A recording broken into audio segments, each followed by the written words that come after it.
రండి మన వాక్య భాగంలోనికి వెళ్ళిపోదాం. దేవుడు నాతో ముచ్చటించి చెప్పాలని చెప్పిన మాట మీతో పంచుకుంటాను. 136వ కీర్తన. ఆ కీర్తన నిండా కూడా ఆయన కృప నిరంతరముండును, ఆయన కృప నిరంతరముండును, ఆయన కృప నిరంతరముండును అనే మాటలే ఉన్నాయి.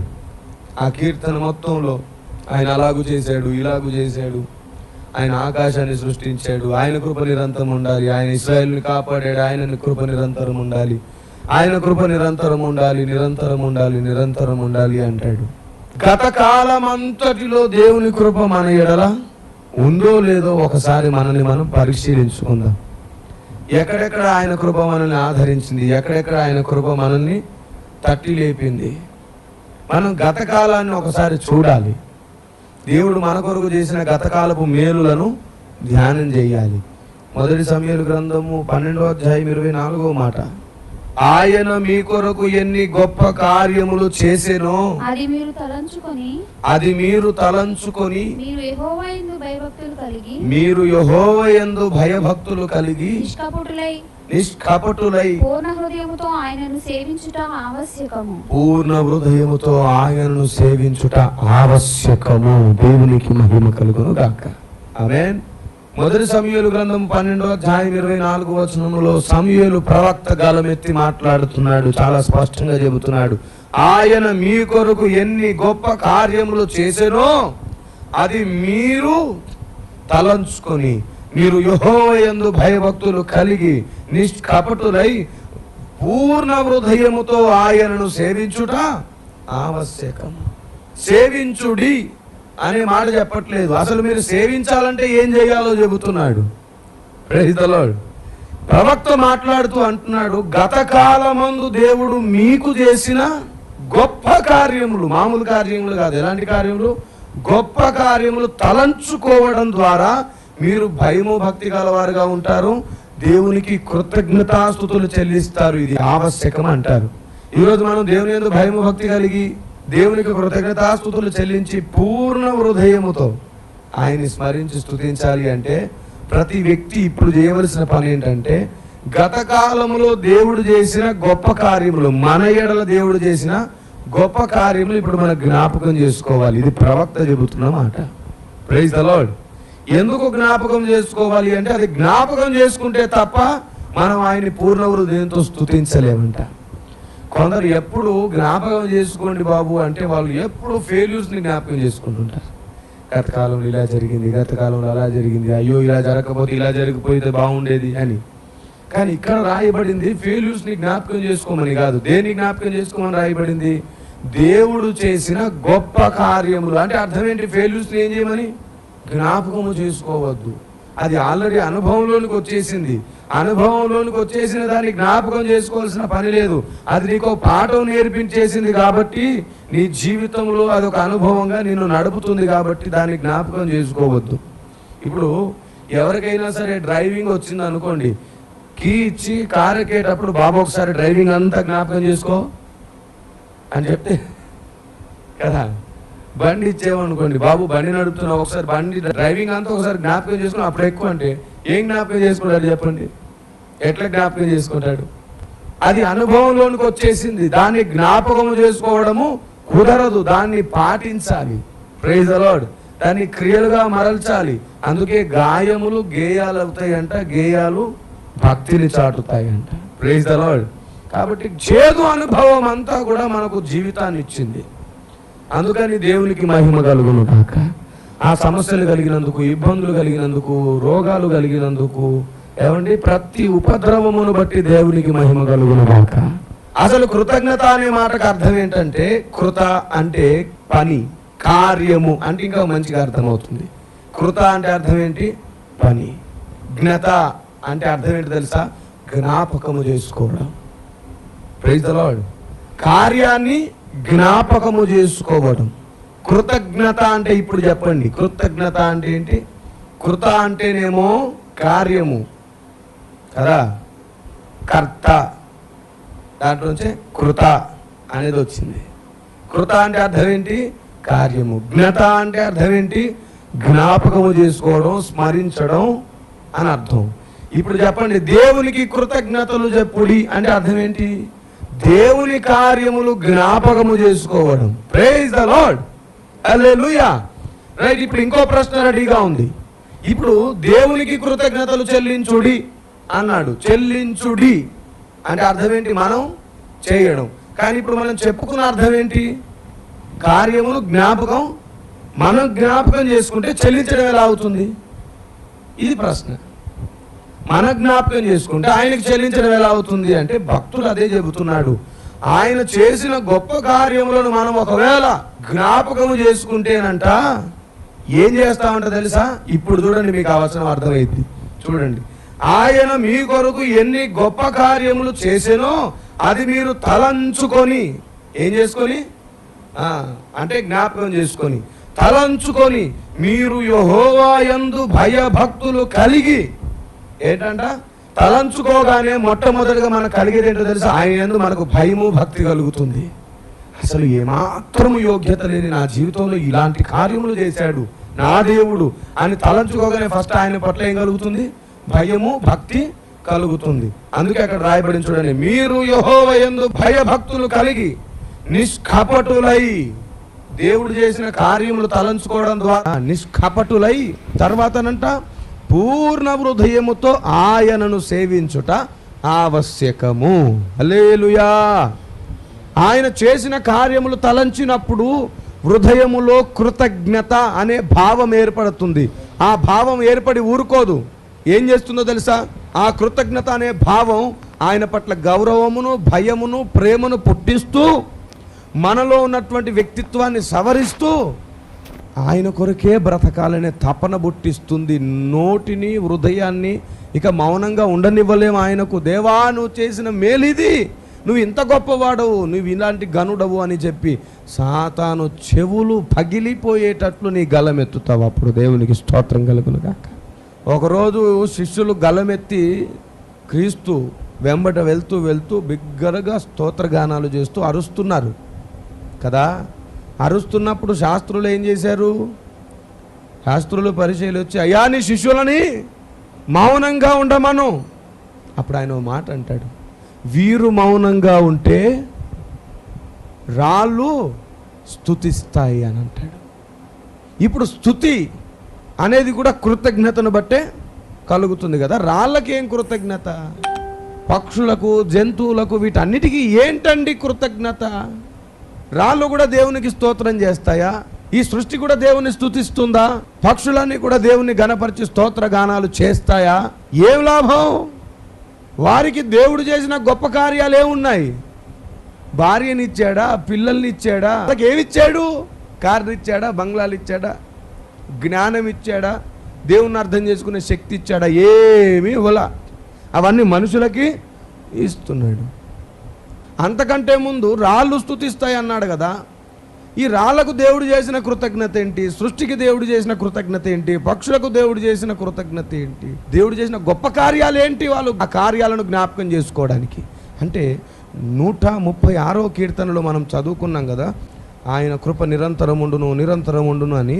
అందులో ఒక మాట అంటాడు చూడండి భక్తుడు. ఒకసారి మీరు అందరూ కూడా అసలు ఆ కీర్తన మొత్తంలో మొట్టమొదటిగా సృష్టి చేసినందుకు అనే ప్రస్తావన వచ్చింది చూడండి మీరందరూ కూడా.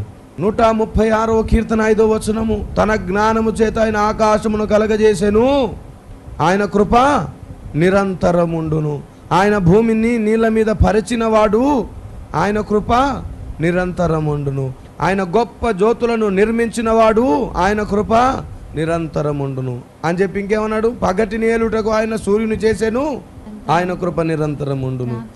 రాత్రి నేలుటకు ఆయన చంద్రుని నక్షత్రములను చేసెను, ఆయన కృప నిరంతరం ఉండెను. ఏమండి? ఆయన కృప నిరంతరం ఉండెను. దేని విషయంలో ఉండెను? ఆకాశం చేసే విషయంలో కృప నిరంతరం ఉందంట. సూర్యచంద్రుని చేసే విషయంలో కృప ఉందంట. ఇంకా జలములను చేసే విషయంలో కృప నిరంతరం ఉందంట. నక్షత్రాలు చేసే విషయంలో కృప నిరంతరం ఉందంట. వీటన్నిటికీ కృప నిరంతరం ఉండడం ఎందుకు? ఇవన్నీ చేయడానికి కృప అవసరమా? కృప అవసరమా? దేవుడు ఉంటే సరిపోదు. దేవుడు ఒక మాట అంటే నిర్మాణం అయిపోయింది, కానీ కృపతో నిర్మాణం అయిందంట. దేవునికి మహిమ కలుగును గాక. ఈ సమస్త విశ్వము, చరాచర ప్రాణకోటి యావత్తు ఆయన కృపతో నిర్మాణమైనవి అంట. అందుకే వాటిని బట్టి కూడా ఆయన కృప నిరంతరం ఉండును గాక అంటాడు. మనల్ని దేవుడు చేశాడు, ఆయన కృప నిరంతరము అంటే బాగుంది. కానీ ఇదేంటో విచిత్రంగా దాన్ని చేయడంలో దేవుని కృప ఏంటో. దేవుడు వాళ్ళకు చూపించిన కృప ఏముంది? ఏమీ లేదు, బ్రతకనిచ్చాడు అంతే. వాటికి ఏమిచ్చాడు? బ్రతికిచ్చాడు. జంతువులకు, పక్షులకు, వీటన్నిటికీ దేవుడు బ్రతుకిచ్చాడు అంతే. మరి రాళ్లకు, గుట్టలకు ఏమిచ్చాడు? ఏమీ ఇవ్వలేదు. భూమి మీద స్థలం ఇచ్చాడంతే, భూమి మీద ఉండనిచ్చాడంతే, భూమిలో అదొక భాగంగా దాన్ని నిర్మించాడంతే. మరి అవి నోరు తెరిచి ఎట్లా స్తుతిస్తాయో ఏమండి? ఇట్లాంటి అభ్యంతరకరమైన మాటలు చెబితే ఊరుకుంటారేటండి జనాలు. అందుకే ఆ రోజు ఆయన మాటలు ఎవ్వరికి అర్థం కాలే. రాళ్ళు స్తుతించడం ఏంటయ్యా, విచిత్రంగా మాట్లాడుతున్నావు అంటే అప్పుడు దేవుడు అంటాడు, మరి మోసే రాయితో మాట్లాడినప్పుడు రాయి నీళ్ళని ఎందుకు ఇచ్చిందయ్యా అంటాడు. జవాబు ఏం చెప్తారు జనులు? ఎక్కడో ఒక దగ్గర ఆధారం ఉంది, అందుకే దేవుడు ఆ మాట మాట్లాడాడు. Praise the lord. అక్కడేమో రాయి నీళ్ళనిచ్చింది, ఇక్కడేమో రాళ్ళు దేవుణ్ణి స్తుతిస్తాయి అంటున్నాడు. అది నిజంగా జరిగేదా అంటే అవును, దేవుడు జరిగించాలనుకుంటే రాళ్ళు ఖచ్చితంగా సాక్ష్యం ఇస్తాయి. ఎందుకంటే దుమ్ము కూడా ఏం చేస్తుందంట? సాక్ష్యం ఇస్తుంది. దుమ్మే నోరు తెరుచుకొని సాక్ష్యం ఇస్తుంది. రాళ్ళు స్తుతించడానికి నోర్లు రావా? వస్తాయి. రాళ్ళు స్తుతించడానికి నోర్లు వస్తాయి. కానీ దేవుని గొప్ప కార్యములను అనుభవించిన మనుషులకు మాత్రం దేవుని స్తుతించడానికి నోర్లు రావు. దేవుడు ఎందుకు రాళ్లకు నోరు వస్తుంది, రాళ్ళు స్తుతిస్తాయని ఎందుకు అన్నాడో తెలుసా? బాబు, దేవుడు ఇప్పటికే మీ పట్ల ఎన్నో గొప్ప కార్యాలు చేసినా వీళ్ళు స్తుతిస్తుంటే వీళ్ళని స్తుతించనివ్వకుండా ఆపమంటున్నారే. రాళ్ళు నోరు తెరిచి స్తుతించగలవేమో కానీ మీరు నోరు తెరిచి స్తుతించలేరు. అంత మూర్ఖులు మీరు. దేవుడు చేసిన కార్యములను ఎవరైతే జ్ఞాపకము చేసుకోరో వారు భక్తిహీనులు అవుతారు, మొట్టమొదటి విషయము. రెండవది, వారు కపటులు అవుతారు. మూడవది, పూర్ణ హృదయముతో దేవుణ్ణి స్తుతించలేరు, కృతజ్ఞతలు చెల్లించలేరు. కాబట్టి మనం ఏం చేయాలంటే గడిచిన దినములలో దేవుడు చేసిన మేలులను మనం జ్ఞాపకం చేసుకోవాలి. ఎందుకంటే ఆయన కృప మనకు ఎంత హెచ్చుగా ఉందంటే చూడండి, 117వ కీర్తనలో ఉంటుంది ఆ మాట. మొదటి మాటే, యెహోవా కృప మన ఎడల హెచ్చుగా అనున్నది. ఆయన కృప మన ఎడల ఎలా ఉందంట? హెచ్చుగా ఉందంట. ఎంత హెచ్చుగా ఉంది? ఎంత హెచ్చుగా ఉంది? ఆకాశమంత ఎత్తుగా ఉంది. ప్రైజ్ ద లార్డ్ కదా. మన పాపములు ఆయన కృపను బట్టి ఎంత ఎడమైనాయి అంట? తూర్పుకు పడమర ఎంత దూరమో అంత ఎడమయ్యాయి. ఆయన కృప మన ఎడల హెచ్చుగా ఉన్నది. ఆయన వలన మనము కృప పొందాము. దేవునికి మహిమ కలుగును గాక. Praise the lord. చూడండి అక్కడ ఏమంటాడు? ఆయన విశ్వాస్యత నిరంతరము నిలుచును. అదేంటండి? కృప నిరంతరం నిలుచును అన్నాడు కదా 136లో. 136 కీర్తనలో ఏమన్నాడు? కృప నిరంతరం నిలుచును అన్నాడు. ఇక్కడేమన్నాడు? కృపేమో హెచ్చుగా ఉన్నదంట, విశ్వాస్యత నిరంతరం నిలుచునంట. ఇక్కడేదో క్లాస్ వచ్చేసింది కదా. కృప తర్వాత వెంటనే విశ్వాస్యత అన్నాడు. ఏంటది అంటే మనం చదువుకున్న వచనంలోనే ఉంది. ఆయన కృప వలన మనము పొందిన గొప్ప కార్యములను జ్ఞాపకం చేసుకుంటే మనం భక్తులమవుతాము, తర్వాత నిష్కపటులమవుతాము, పూర్ణ హృదయముతో దేవుని స్తుతిస్తాము. అది నిరంతరం నిలుస్తుందంట. దేవునికి మహిమ కలుగును గాక. మనము విశ్వాస్యత గలవారమై ఉంటాం. అప్పుడు దేవుడు చేసిన కార్యములు జ్ఞాపకం చేసుకోవాలి, దేవుడు చేసిన మేలులు జ్ఞాపకం చేసుకోవాలి. నీకో మాట చెప్పనా? గడిచిన కాలంలో నీకంటే గనులు ఎందరో ఉన్నారు నీతో పాటు, నీ కొలీగ్స్. నీవు పని చేస్తున్నట్లయితే, ఉద్యోగం చేస్తున్నట్లయితే నీకంటే గనులైన కొలీగ్స్ ఉన్నారు. నువ్వు ఆడుతూ పాడుతున్నట్లయితే, నువ్వు ఏమైనా గేమ్స్లో మంచి ప్రావీణ్యత గలవాడవైతే నీకంటే కూడా గనులైన వారెందరో, నైపుణ్యత గలవారెందరో ఉన్నారు. నువ్వు చదువుకున్న వాడవైతే నీకంటే తెలివైన వారు ఎందరో ఉన్నారు. కానీ దేవుని కృప ఏం చేసిందో తెలుసా? దేవుని కృప ఏం చేసిందో తెలుసా? చాలా తెలివైన వాడు ఉన్నా సరే నీవు ఆయన చేస్తున్న మేలులను జ్ఞాపకం చేసుకుని ఆయన నాకు మేలు చేస్తున్నాడని నీవు నమ్మినందుకు వారికంటే కూడా నిన్ను తలగా నియమించాడు, వారికంటే నిన్ను పైకి నియమించాడు. ఆయన కృప నీ ఎడల ఎప్పుడు హెచ్చుగా ఉన్నది. నీకంటే తెలివైన వాడు ఉన్నా సరే నువ్వే అక్కడ గెలిచావు. Praise the Lord. నీకంటే బలవంతుడు ఉన్నా సరే నువ్వే గెలిచావు. నీకంటే తెలివైన చదువుకున్నవాడు ఉన్నా సరే నిన్నే దేవుడు గెలిపించాడు. అది కేవలము నీకు లేని యోగ్యతను కృప ఇచ్చింది. దేవునికి స్తోత్రం కలుగును గాక. నీకంటే తెలివైన వాళ్ళు, నీకంటే గొప్ప వాళ్ళు ఎందరో చనిపోయారు, నువ్వు బతుకున్నావు. ఇంకా నీ ఎడల కృప నిరంతరము నిలుచున్నది. దేవునికి మహిమ కలుగును గాక. Praise the lord. అసలు ఈ కృప మనం ఎలా పొందుకున్నాం? కృప మనకు ఎలా కలిగింది? ఈ కృప మన ఎడల ఇంత హెచ్చుగా ఎందుకుంది? ఎలా ఉంది? ఈ ప్రశ్నకు జవాబు యోహాను సువార్త చెబుతుంది. 1వ అధ్యాయం 17వ వచనం చూడండి. ధర్మశాస్త్రము మోషే ద్వారా అనుగ్రహింపబడెను, కృపయు సత్యమును యేసు క్రీస్తు ద్వారా కలిగెను. దేవునికి మహిమ కలుగును గాక.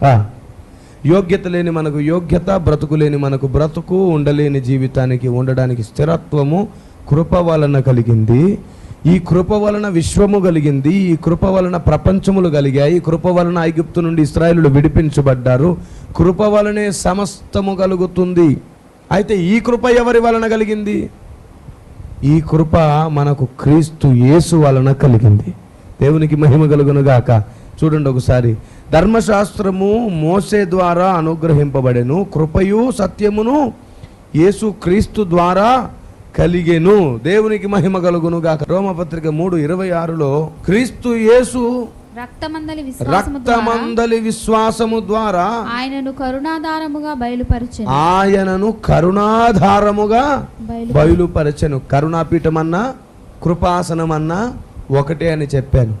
అందుకు మరలా ఇంకో నిదర్శనంగా ఇక్కడ కనబడుతుంది. యేసుక్రీస్తు రక్తమునందలి విశ్వాసము ద్వారా ఆయనను కరుణాధారముగా బయలుపరచెను. దేవుడిప్పటి కాలమందు తన నీతిని కనపరచు నిమిత్తము తాను నీతిమంతుడును యేసునందు విశ్వాసము గలవానిని నీతిమంతుడుగా తీర్చువాడునై ఉండుటకు ఆయన అలాగు చేశాడు. Praise the lord. దేవునికి స్తోత్రం కలుగును గాక. ఇంతకు ముందు మనం చదువుకున్న వచనాల్లో విశ్వాస్యత నిత్యము నిలుచునన్నాడు. ఎలా నిలుచును అంటే క్రీస్తునందలి రక్తమును బట్టి విశ్వాసము కలిగి ఉండుట వలన. Praise the lord. ఆ విశ్వాసము ద్వారా ఏం జరుగుతుందంట? మనం నీతిమంతులం అవుతామంట. అది విశ్వాస్యతకు సరిజోడు. దేవునికి మహిమ కలుగును గాక. ఎటు పోయినా సరే కృప ఉంటే తప్ప మనకు జీవితమే లేనట్లు కనబడుతుంది. కృప వల్లే బ్రతుకుతున్నాం, కృప వల్లే మాట్లాడుతున్నాం, కృప వల్లే నడుస్తున్నాం, కృప వల్లే మరలా పరిశుద్ధులం అవుతున్నాం, కృప వల్లే అవకాశం కలుగుతుంది, కృప వల్లే మాట్లాడి జీవించి సాధించి ఏదైనా చేయగలుగుతున్నాం.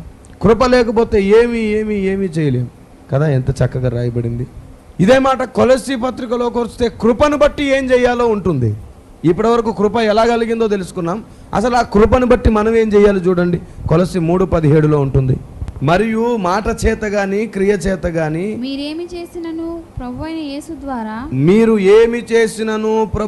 యేసు ద్వారా తండ్రి అయిన దేవునికి కృతజ్ఞతాస్తుతులు చెల్లించు. దేవునికి మహిమ కలుగును గాక. ఎవరి ద్వారా కృతజ్ఞతాస్తుతులు చెల్లించాలి? క్రీస్తు ద్వారా తండ్రి అయిన దేవునికి కృతజ్ఞతాస్తుతులు చెల్లించాలి. ఇప్పుడు మరలా ఒకసారి మొదటికి వచ్చాం, కృతజ్ఞత దగ్గరకు వచ్చాం కదా. ఆయనకు కృతజ్ఞతాస్తుతులు చెల్లించడం దగ్గరకు వచ్చాం. తండ్రి అయిన దేవునికి కృతజ్ఞతాస్తుతులు చెల్లించాలి. ఎవరి ద్వారా? యేసు ద్వారా చెల్లించడం అంటే అర్థం ఏంటి? అంటే యేసు నామంలో అంటే సరిపోయిందా? యేసు ద్వారానా? అసలు యేసు ఎవరు? కరుణాధారమైన వాడు. యేసు ఎవరు? కరుణాధారం. కరుణాధారం అంటే కృపకు ఆధారమైన వాడు. ఇప్పుడు కృపకు ఆధారమైన యేసు ద్వారా తండ్రి అయిన దేవునికి కృతజ్ఞతాస్తుతులు చెల్లించడం అంటే ఏంటి అంటే, ఈ భూమి పైన కృప ద్వారా ఈ విశ్వము కలిగినట్లుగానే కృపకు ఆధారమైన క్రీస్తు ద్వారా ఈ సమస్త విశ్వము కలిగింది. నీవు నేను మనం కలిగాం. కృపకు ఆధారమైన క్రీస్తు ద్వారా నీ ప్రతి కాలము ప్రతి నిమిషము ఈ రోజు వరకు గడుస్తూ వచ్చింది. కృపకు ఆధారమైన క్రీస్తే కాలము, కృపకు ఆధారమైన క్రీస్తే నీ ప్రతి జీవిత గడియ, ప్రతి జీవిత దినము. దేవునికి మహిమ కలుగును గాక. Praise the lord. క్రీస్తు ద్వారా అంటే అర్థం ఏంటంటే, కృపకు ఆధారమైన క్రీస్తు ద్వారా అంటే కృప ద్వారా విశ్వము కలిగినట్లుగా క్రీస్తు ద్వారా మనము కలిగాము. కృప ఈజ్ ఈక్వల్ టు క్రీస్తు. కాబట్టి ఇప్పుడు ఈ విశ్వమంతా ఎవరి ద్వారా కలిగింది? క్రీస్తు ద్వారా కలిగింది. ఇప్పుడు క్రీస్తే కృపనా? చివరికి వచ్చేసరికి ఈ ప్రశ్న వేస్తే ఏదో అర్థం కాని పరిస్థితులు కనబడతాయి. క్రీస్తే కృపణ, క్రీస్తే కృపణ అంటే అవును, క్రీస్తే కృప. ఈరోజు కొత్త నిర్వచనం చెబుతున్నాను నేను. దేవునికి మహిమ కలుగునుగాక. చాలామంది కృప కృప కృప అంటూ దేవుడిచ్చే ఆశీర్వాదాలే కృప అనుకున్నారు. తప్పు తప్పు తప్పు చేస్తున్నారు. ఈ తప్పుడు బోధన మానుకోవాలి అందరూ. Praise the lord. నీకు కలిగిన ఆశీర్వాదం కృప కాదు, నువ్వు బ్రతకడం కృప కాదు, నువ్వు జీవించడం కృప కాదు, నువ్వు మాట్లాడడం కృప కాదు. అది తప్పు. కృపే నీతో మాట్లాడిస్తుంది. ఎవరైనా నీకు కలిగినది కృప కాదు, నీకు కలగడానికి కారణమైనది కృప. Praise the Lord. ఇల్లు దేవుని కృప కాదు, దేవుని కృప వలన నాకు ఇల్లు కలిగినది. వస్తువులు కృప కాదు, దేవుడు ఇచ్చినవి కృప. ఈరోజు ఎట్లా అయిపోయిందంటే దేవుడు ఇచ్చినవే కృప అయిపోయింది. తప్పు తప్పు, అది కాదు. ఆయన కృప అయి ఉన్నాడు, ఆయన వలన విశ్వం కలిగింది. ఆయన కృప నిరంతరము ఉండునుగాక.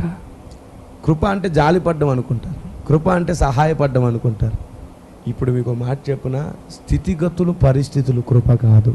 కృప అయిన వాడు కలగజేస్తున్న పరిస్థితులు ఏవైతే ఉన్నాయో అవి కృప కాదు. కృప అయిన వాడు కలగజేసిన దాన్ని బట్టి కృపను కొనియాడాలి. Praise the lord.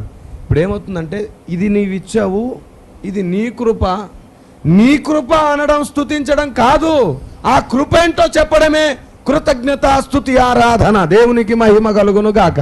కృతజ్ఞత అంటే దేవుని కార్యములను జ్ఞాపకం తెచ్చుకోవడం. Praise the lord. ఆయన చేసిన మేలే కృతజ్ఞత, ఆయన చేసినందుకు కృతజ్ఞత కాదు. దేవునికి కృతజ్ఞతలు ప్రభు అంటే సరిపోయిందా? మరి ఇక్కడ యేసుని బట్టి కృతజ్ఞతలు చెప్పమన్నాడు కదా. కృతజ్ఞతలు చెప్పమంటే ఏంటి?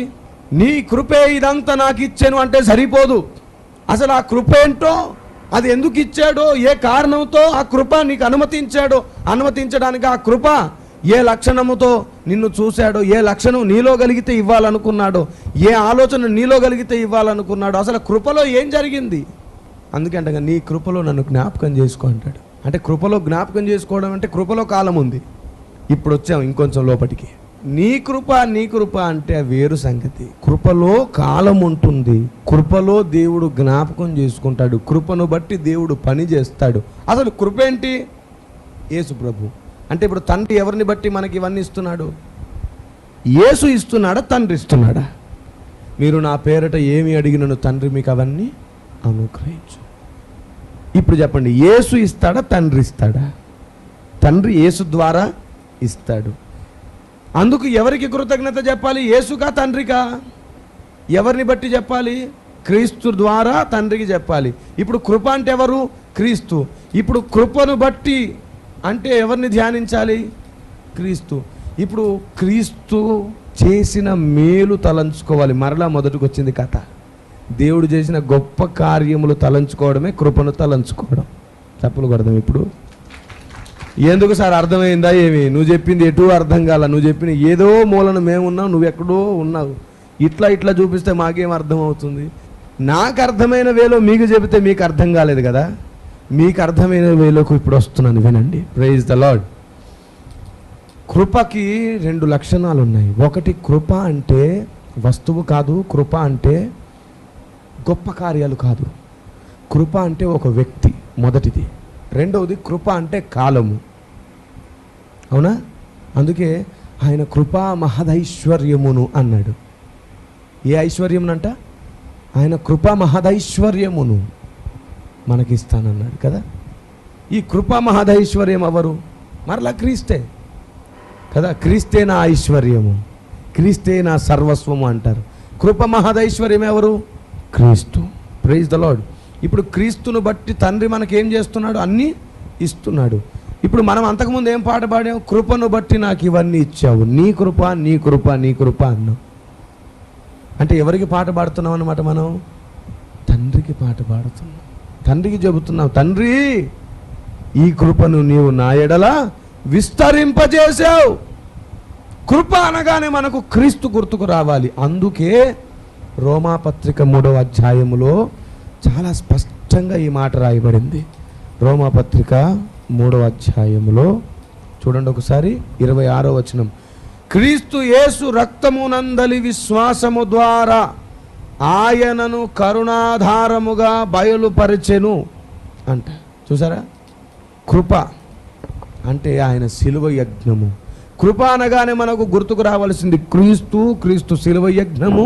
యోగ్యత లేకపోయినా సరే ఆయన మనల్ని ఆదరించడము, ఏ వైపు నుండి మనకు అవకాశం లేకపోయినా సరే మనతోనే ఉండి మనకు అవకాశాలు కల్పిస్తున్నాడు. కృపను పాడడం అంటే క్రీస్తు జ్ఞానాన్ని ధ్యానించి అర్థం చేసుకోవడం. దేవునికి మహిమ కలుగును గాక. నువ్వు కృపను పాడే స్థాయికి రావాలంటే నీకు క్రీస్తు అర్థం కావాలి. క్రీస్తు అర్థం కాకపోతే ఎవ్వరు ఈ భూమి మీద కృపను కొనియాడలేరు. Praise the lord. క్రీస్తు అర్థమైతేనే కృపను కొనియాడగలరు. అందుకే నీ కృపను వివరించుట నా తరము కాదన్నాడు. సో కృప వలన మన జీవితాలు ఏమైపోయాయి? ఇప్పటి వరకు స్థిరంగా ఉన్నాయి. యెషయా గ్రంథం 53వ అధ్యాయం 10వ మాట, అతని నలుగగొట్టుటకు యెహోవాకు ఇష్టమాయెను, ఆయన అతనికి వ్యాధి కలుగజేసెను, అతడు తన్ను తానే. ప్రైజ్ ద లార్డ్, హల్లెలూయా. ఇక్కడ మీకు మాట అర్థం కావాలి. ఏమని రాయబడింది అక్కడ? అతనిని నలుగగొట్టుటకు యెహోవాకు ఇష్టమాయను అంటే తండ్రికి ఎవరిని నలగొట్టుటకు ఇష్టమాయను? క్రీస్తుని నలగొట్టుటకు ఇష్టమాయను. తర్వాత రోగము ఇచ్చుటకు ఇష్టమాయను. తర్వాత అతడు ఇప్పటి వరకు తండ్రికి ఇష్టం ఏంటంటే కుమారుని మన కొరకు నలగొట్టుట, కుమారుని మనకిచ్చుట. అంటే ఇప్పుడు నీ కృప నాకు ఇచ్చావు అంటే అర్థం ఏంటి? తండ్రి క్రీస్తుని మనకు ఇచ్చాడు. ఇప్పుడు పాటలు పాడుతున్నప్పుడు భక్తులు యేసయ్యా నీ కృప అని ఎందుకు అన్నారో తెలుసా? యేసు తన ప్రాణం ఇచ్చాడు కాబట్టి. దేవునికి మహిమ కలుగును గాక, దేవునికి మహిమ కలుగును గాక. తండ్రికి ప్రాణాతి ప్రాణమైన ప్రియ కుమారుణ్ణి మనకిస్తే తన ప్రాణమైనటువంటి తన ప్రాణాన్ని క్రీస్తు మనకిచ్చాడు కాబట్టి నీ కృప యేసయ్యా అని భక్తులు పాడతారు. Praise the lord. కృప త్యాగము చేసింది, కృపను త్యాగం చేశాడు. దేవుడు కృపను త్యాగం చేస్తే కృప తన సర్వస్వాన్ని త్యాగం చేసింది. ఇప్పుడు కృపను పాడడం అంటే కృప యొక్క సర్వస్వాన్ని జ్ఞాపకం చేసుకుని దానిని వివరించుట. దేవునికి మహిమ కలుగునగాక. ఇప్పుడు అర్థమైందా? ఒక సీక్వెన్స్ వచ్చిందా? ఆయన కృప ఎలా ఉందో తెలుసా మన ఎడల? ఏమండి, ఇప్పుడు 53:10లో ఆయన కృప ఇచ్చుట, ఆయన ద్వారా కృప కలుగుట చూసాం. కానీ 54:10 సేమ్ ఒక అధ్యాయం దాటగానే మరలా 54:10లో చూడండి ఏముందో. పర్వతములు తొలగిపోయినను, మెట్టలు తత్తరిల్లినను, నా కృప నిన్ను విడిచి పోదు. సరే, మనకు కృప అనగానే ఏం కలుగుతుంది? ఇది పాయింట్ ఈరోజు. కృప అనగానే కొందరికి వారి పేర్లు గుర్తుకొస్తాయి, కొందరికేమో వారి బంగ్లాలు గుర్తుకొస్తాయి. కృప అనగానే కొందరికేమో కార్లు గుర్తుకొస్తాయి, కొందరికేమో వారి హోదా గుర్తుకొస్తుంది, కొందరికేమో వారి దయనీయ స్థితి నుంచి లేపిన పరిస్థితులు గుర్తుకొస్తాయి. కానీ నీకు కృప అంటే ఈరోజు ఏం గుర్తుకొస్తుంది?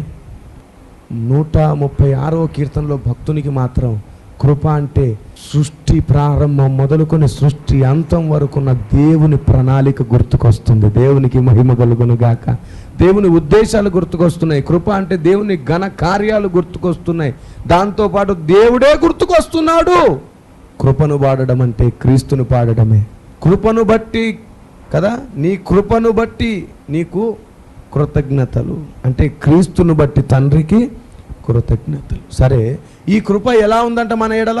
స్థిరముగా ఉందంట, కదలదంట. చూడండి ఇక్కడ 54:10లో, పర్వతములు తొలగిపోయినను, మెట్టలు తత్తరిల్లినను, నా కృప నిన్ను వీడిపోదు. కృపను ధ్యానం చేసుకోవడం అంటే మన ఫెయిల్యూర్స్ని జ్ఞాపకం చేసుకోవడం కాదు.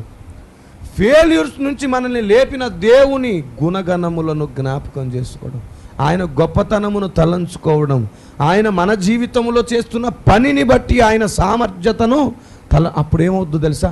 భయము భక్తి కలుగుతుంది ఆయనను బట్టి, ఆయన కొరకు, ఆయనను బట్టి, ఆయన వలన. Praise the lord. భయము భక్తి కలిగిన తర్వాత నెక్స్ట్ ఏంటి? నిష్కపటులం అవ్వడం. దేవునికి స్తోత్రం కలుగును గాక. Praise the lord. ఎప్పుడైతే బ్రతుకుతున్నది నా శక్తితో కాదు, నేను కాదు, నా వలన కాదు, అసలు నేను ఎందుకు పనికి రాను, ఇప్పటి వరకు ఈ పని, ఈ స్థాయి, ఈ ఆలోచన, ఈ తలంపు అంతా ఆయన నుండే జరుగుతున్నాడు అనే తలంపు రాగానే నేను కానప్పుడు నా ముందు ఎవరు ఎదిగితే ఏమి, ఎవరు పడిపోతే ఏమి, ఎవరు నాకంటే గొప్పవారు అవుతే ఏమి, వారిని కూడా నడుపుతుంది ఎవరు? నన్ను నడుపుతున్నవాడే. అందుకు దేవా నువ్వు ఇంత కూడా గొప్పవాడివా అని ఇంకొకరి ఘనతను కూడా జ్ఞాపకము చేసుకోగలిగిన స్థాయి రావడం ద్వారా నిష్కపటులం అవుతాం. దేవునికి స్తోత్రం. నీకు కలిగిన స్థాయిలో క్రీస్తు కనబడితే ఇంకొకరి స్థాయిలో కూడా క్రీస్తును చూడగలిగిన రోజు నిష్కపటత్వం నీకు కలుగుతుంది. Amen. Praise the lord. Hallelujah. ఇప్పుడు మనం అలాగూ భక్తి కలిగిన వారమై నిష్కపటంగా ఉండాలంటే మన ఎడల కృప ఎలా ఉండాలంట? కదలకుండా ఉండాలి. అంటే అర్థం ఏంటి? కృప కూడా కదులుతుందన్నమాట. Note this point. కృప కూడా ఏమవుతుంది? కదులుతుంది. ఎప్పుడు కదులుతుంది? ఒక వ్యక్తిని కృప విడిచిపెట్టి ఎప్పుడు కదులుతుంది? ఎన్నిసార్లు గద్దించినా వినకపోతే అతని కాలం అయిపోయి, అతని కాలం ముగించబడి కృప కదిలిపోతుంది. ఇక ఆ రోజు ఇంకా ఆ వ్యక్తి ఎక్కడ మనుగడను సంపాదించలేడు. కృపను పోగొట్టుకున్న సౌలు గతి తెలుసు మీకు. కృపను పోగొట్టుకున్న కోరాహు గతి తెలుసు మీకు. కృపను పోగొట్టుకున్న కయ్యును గతి తెలుసు మీకు. కృపను కాలదన్నుకున్న బిలాము గతి మీకు తెలుసు. కృప కదిలిపోతే ఇంకా ఆ వ్యక్తికి ఏ ఆధారం ఉండదు. కృప ఒక్కటే ఆధారం ఆ వ్యక్తి క్రీస్తులా మారాలంటే. అయితే కృప అంటే ఆశీర్వాదాలు కాదు. ఈరోజు అందరూ ఓన్లీ గ్రేస్ అనే టైటిల్ పెట్టుకొని ఓన్లీ కృప అని దాన్నే పాడుతూ అసలు కృప అంటే ఏంటో మర్చిపోయారు. వీళ్ళకేంటంటే కృప అంటే ఐశ్వర్యం రావడం, కృప అంటే ఆరోగ్యం రావడం, కృప అంటే ఎదుగుదల కలగడం, కృప అంటే సౌఖ్యం కలగడం. అందుకని చెప్పి కృప మీకు సౌఖ్యం ఇస్తుంది, కృప మీకు అన్నీ ఇస్తుంది, ఇవ్వదని కాదు బాబు. కానీ అదే కృప కాదు అనేది మాత్రం బైబిల్ సత్యం. Praise the lord. నా జీవితం ఎడల నా దేవుడు చేసిన గొప్ప మేలులను తలంచుకున్నప్పుడు నాకు ఈ మేలులు గొప్పవి అనిపించట్లేదు. ఆయనలో ఈ లక్షణం ముందు చూశారు, అది గొప్పది అనిపిస్తుంది. ఎందుకంటే ఆయన కృప, ఆయనే కృప. ఆయన లక్షణములు కృపలోని లక్షణములు. తండ్రి అయిన దేవుడు కృపను మన ఎడల విస్తరింపజేస్తే క్రీస్తు తన ప్రాణమును మనకిచ్చాడు. అంటే కృప అంటే ఏంటన్నమాట? దేవుడే కృప, ప్రేమే దేవుడు. Praise the lord. నీకు అడ్రస్ ఉండాలంటే మాత్రం కృప నీతో స్థిరంగా ఉండాలి. Praise the lord.